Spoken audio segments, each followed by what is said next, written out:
Hey guys, and welcome back to Okami. Today we shall be heading out of the village once Richie's done with his procrastination here, and we'll be heading out across Shinsu Field. And I'm excited to advance the plot because it seems like millennia since the last time we had any plot progression. It's been 3,000 years. Well, first, I finally need to pick up the thing that's in the Mr. and Mrs. Orange's house. Basically, if you break through that and dig here, there's a chest. And that gives us a coral fragment. They were probably kind of popping that there so that, they could sell it on one day. It might have been a family heirloom. But, we're a god, it's kind of more important that we have it. Might have been their life-saving, honestly. Indeed, it might very well have been, but we don't care about that. We're a god. Although that's weird, because what kind of economy does this village have? They seem to be very self-sustaining. Well, yes, I think basically that is the gist of it. They just do their own thing, which is quite nice. Another thing that always confused me, if they didn't have any food, would the other villagers take care of them to a certain extent? Because otherwise it's just like leaving your neighbours to die, really. To be fair, I think they would look after them because they are a village that cares about one another. That they all for one and one for all, basically. As long as you've got the seed, brother.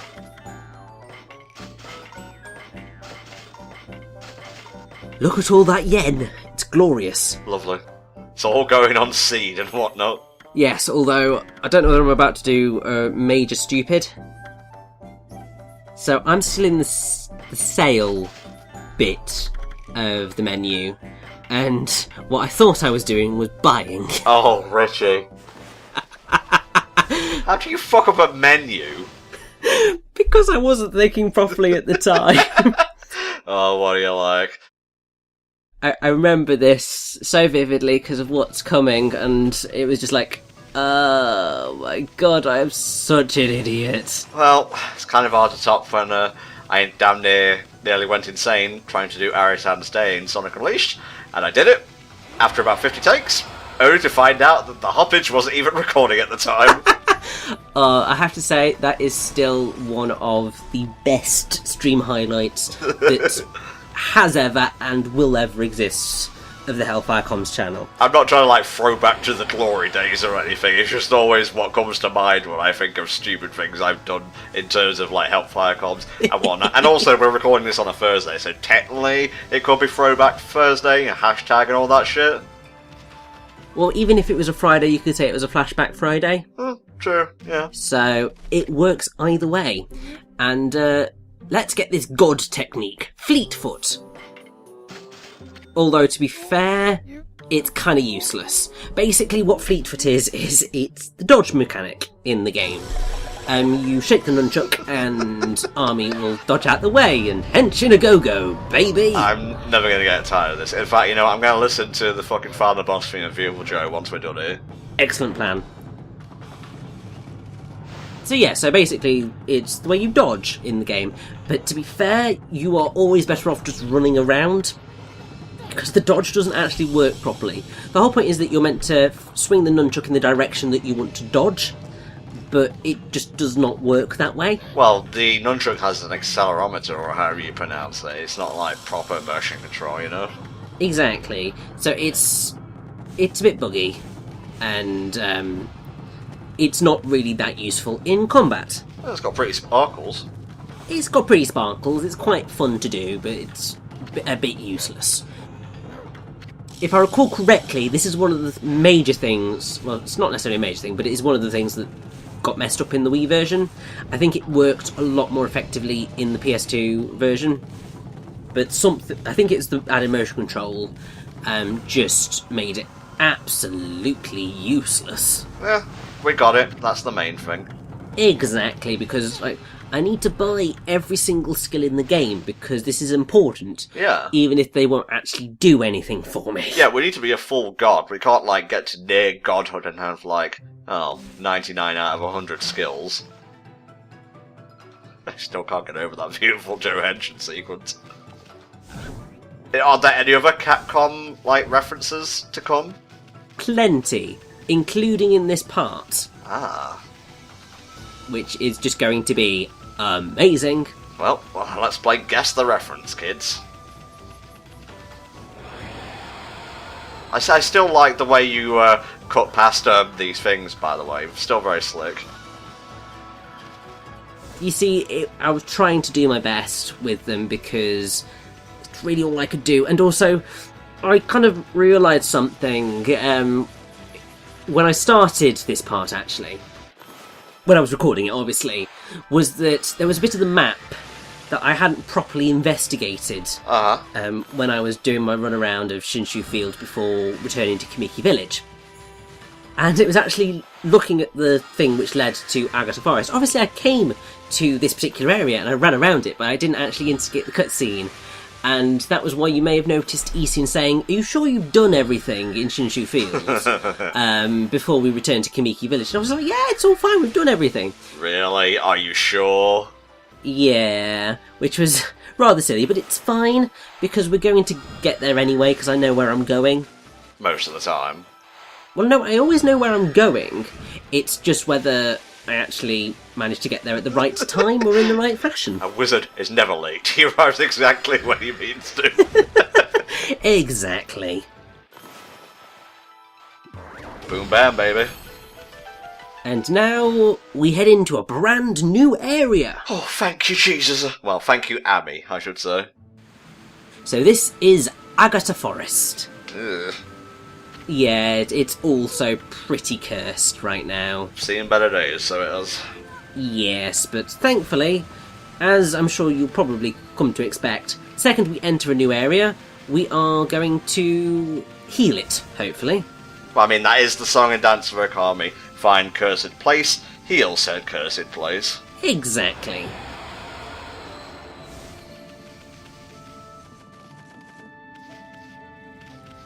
First off, we're gonna pop into this cave, because I feel like it, and also I think we need to speak to the owner of this place right here.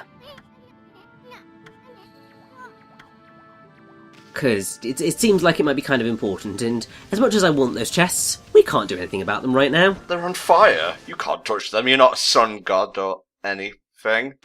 Yeah, kind of a pain. Random stray bead out in the open? I am totally fine with that. They're not all going to be super hidden, and I see a Magatama up there. Indeed. Obviously, because this is a mystic place. So this is Madame Fawn, and she reads bones to see the future. This is actually, I believe, a proper fortune-telling technique in Japan. Pretty sure it's in other places as well. Like the phrase, like "read the bones," has been like ingrained in my memory since I was a child. So it showed up in many like shows and cartoons and whatnot. Basically, it's a technique of fortune-telling called cleromancy, where she reads cracks on bones after they've been heated over a fire to tell the future of a customer. What's quite... well, so her name in Japan is Bokusen Baba, which I think... I recall working out exactly what all of that meant. Well, there's Baba Yaga. I'm not entirely sure what that means, but I think Baba means like old crone or something similar. Yes, so Bokusen means to augur, to divine, to tell a fortune, and I think the Baba is, as you say, it's like old crone, so she's basically like grandmother fortune teller. Essentially, that's basically sort of what her name means. Yeah, that's a respectable way to interpret her name. Yeah. It's quite cool, because every single character in this game has a name which means something. Not all of them are as easily easy to figure out as others. I know for a fact that there's two in this very region. Once we've healed it up, obviously, that I had to do quite a lot of hunting to figure out what they could mean or what they could be referring to. Because they aren't actually referencing any mythological figures or standard Japanese tropes. But anyway... They were just fucking with you, really. We'll make a random translation it'll take ages for him to figure out. Divine intervention! Oh, yes, follow the path, my beauties. Bring it to life. Just the music combined with the visuals and the spectacle. Just every time I just smile.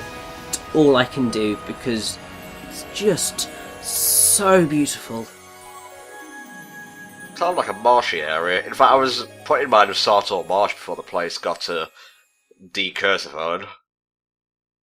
I mean, it's sort of a marshy, foresty area with kind of lakes and stuff. Yeah. So it's a nice change from Shinsu Field, which is obviously big open plain, and then we get much more claustrophobic-y type area. But now we have a new divine instrument. So first off, we have the reflector, which is what we've got on right now. But we can now get a new one, which is the rosary beads. Ah, okay. Which I would say are my favourite weapons to use, because they do a large number of combos. Oh, that's cool, so you can have a main weapon and a sub-weapon. This is deeper than I thought. Wow, that's pretty cool. Yeah, it's glorious. So each weapon type has a different kind of thing that it does as a sub-weapon. So the reflectors can act as a shield, so you can bring that up, and if an enemy hits it, then you will counterattack. Nice. Which is really quite cool to do. The rosaries you can fire shots at enemies. Obviously it's not really like a consistent fire. You get maybe one shot, and that's maybe a lot in a burst. It really does allow you to have a play around with what you feel most comfortable using. I need to see a battle, mate. I need to see these rosaries in action, see if they really are the holy business. You will definitely be seeing them in battle. May not necessarily be effectively in battle just yet, but you'll certainly be seeing them in battle. Oh, do you need to kind of upgrade them to get a bit useful? No, you will see what I mean in a minute, because we are entering a cutscene with the sound of a flute. Where's it coming from? It could be everywhere and nowhere at once. Oh, just up there. That works as well.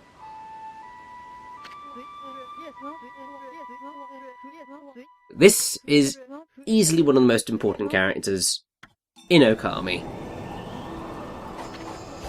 Waka, the god's gift to man. Bonjour! So yes, he's a quirky one, is Waka. What's up with that guy? Oh boy, he's expositing.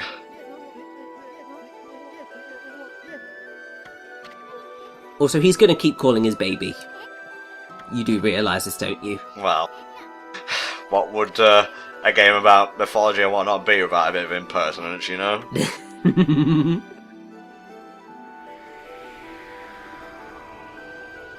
Crack. Oh no! He just landed so gracefully. That's amazing! Oh my god! Yep. He has a freaking lightsaber. And what's really quite awesome is that it's called Pillow Talk. And in Bayonetta, there is a green glowy sword, which is also called Pillow Talk, which is a direct reference to this very sword. I love those kind of like cross-game references. Oh, I love it.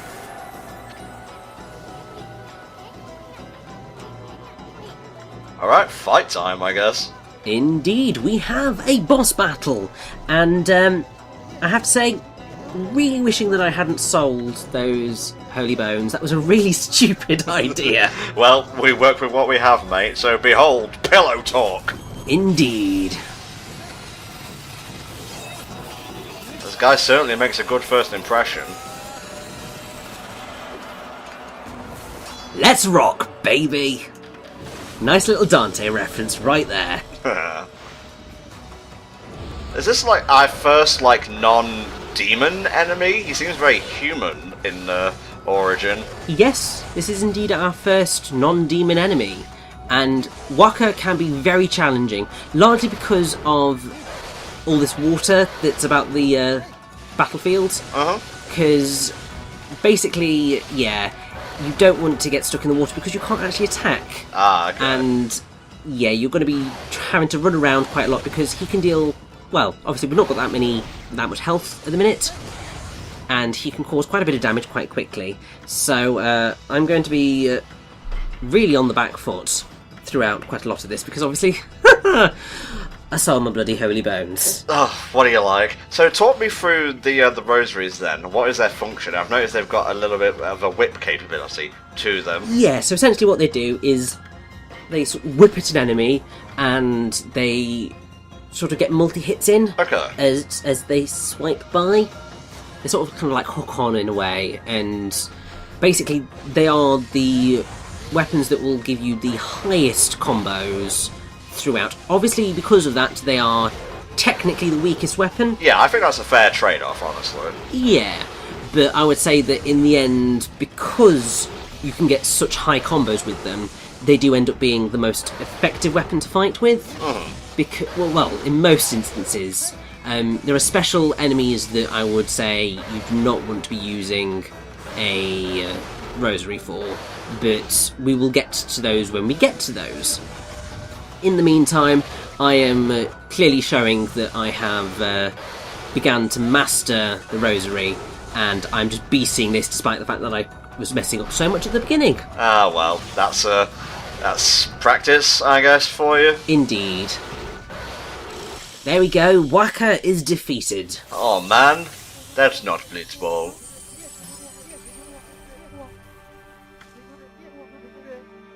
Did you notice what he said just then? It's been quite some time since he tasted Army's power.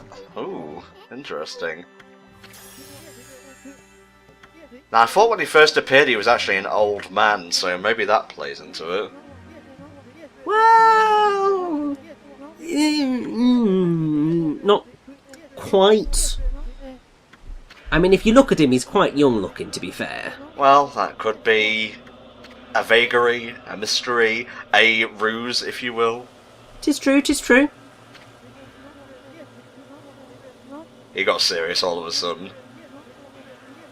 Well, yes, it's because he's talking about Orochi, and obviously Orochi's kind of like majorly evil, so kind of need to kill him, but there's not a lot we can do right now. You know, we do a lot more work, Waka, if we work together instead of apart, you know? I know you have the whole solo swordsman thing going on, but oh my god, baby, let's make it work. You see, that this would be the logic, but to be fair, Waka's a bit of an asshole. Yeah, cocky asshole. Isun's a bit of an asshole, and Isun really doesn't like Waka all that much, largely because he's an asshole. And also, Waka just basically spends most of his time insulting Army, and also Ami just doesn't give a shit. Well, why would she? She was the one who won that battle, not the other way around. Indeed. Army is basically all of us. Whenever people start being majorly expository, she just goes, I'd rather just have a nap, actually. I like when media, when they use that type of storytelling device, like, oh, I don't care about exposition, they kind of toe the line, so to speak, because if you go completely apathetic, why bother creating lore and whatnot at all? So exactly. When you need to go serious, go serious. When you want to be, like, comedic, but with a mix of serious, do that. Don't go all the way to apathy. Oh my god, he pulled out a piece! That's his sword, Denkamaru. Something that I will go into later. Interesting. Majorly later. Gotcha.